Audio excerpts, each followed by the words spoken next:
Hai teman-teman, balik lagi bersama saya Simon Ganesa. Setelah sekian lama saya nggak pernah upload video lagi di channel ini. Saya berharap teman-teman tetap menjaga kesehatan fisik dan kesehatan iman kalian. Baiklah, saat ini saya akan sharing tentang isu yang seringkali menjadi pertanyaan bagi kita semuanya mengenai jawaban doa. Apakah doa yang dijawab bergantung pada kesucian diri? Seperti tidak merokok, tidak berzina, tidak berbohong, tidak mencuri, rajin gereja, rajin puasa, dan mengerjakan semua tuntutan kesalehan. Apakah ketika semua ini kita kerjakan dengan baik, secara otomatis doa kita akan dijawab Tuhan?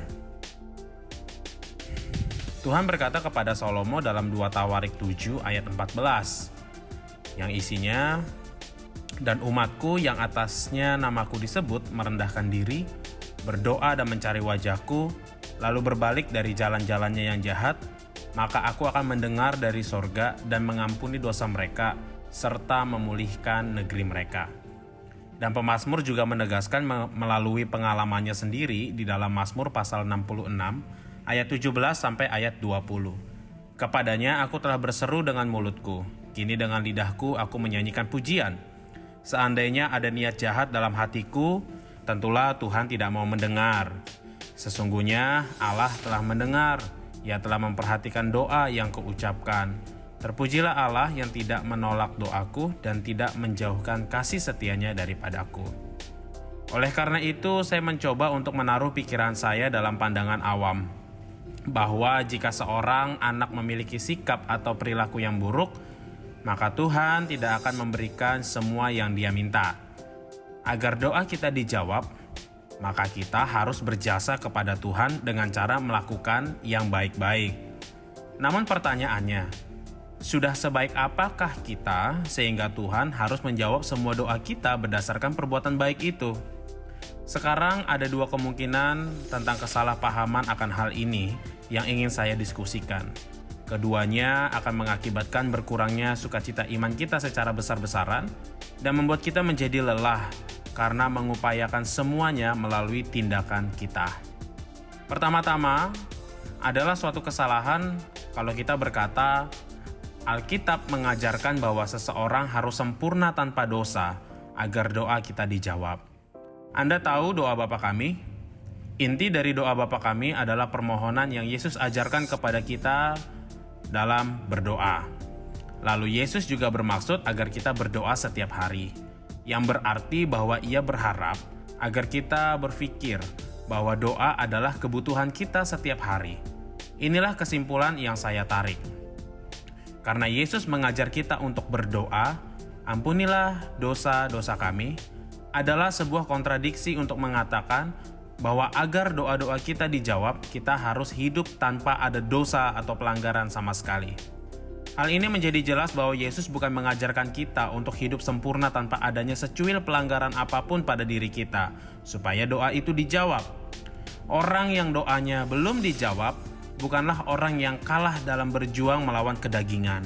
Artinya, bukan berarti karena kita gagal melawan keinginan daging, lalu Tuhan menjadikan itu sebagai ukuran dalam menjawab doa. Karena itu jangan pernah berkata, "Saya harus sempurna agar doa saya dijawab." Karena apakah ada di dunia ini manusia yang sudah sempurna? Itulah kesalahpahaman yang harus kita hindari. Lalu selanjutnya, kesalahpahaman kedua yang mungkin timbul dari kenyataan bahwa kita harus menjadi anak-anak yang taat agar doa-doa kita dijawab. Kekeliruan ini tanpa kita sadari mengajarkan kita berpikir bahwa Allah bertindak berdasarkan jasa kita. Tidak satu pun dari kita adalah anak-anak Allah secara alami. Justru sebaliknya, Paulus mengatakan bahwa kita semua pada dasarnya adalah anak-anak murka. Efesus 2 ayat 3.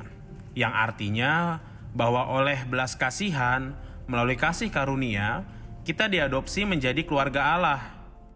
Kita memiliki kedudukan kita sebagai anak-anak Allah bukan karena sesuatu jasa kita atau perbuatan baik dalam diri kita sendiri, tetapi itu semua semata-mata oleh karena kasih karunia Allah.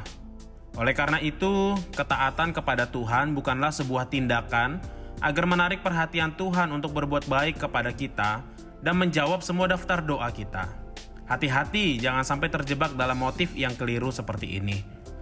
Ketaatan kita sebagai anak kepada Kristus adalah sebagai syukur atas kasih karunia Allah yang dengan cuma-cuma kita peroleh, yang menjadikan kita sebagai anaknya.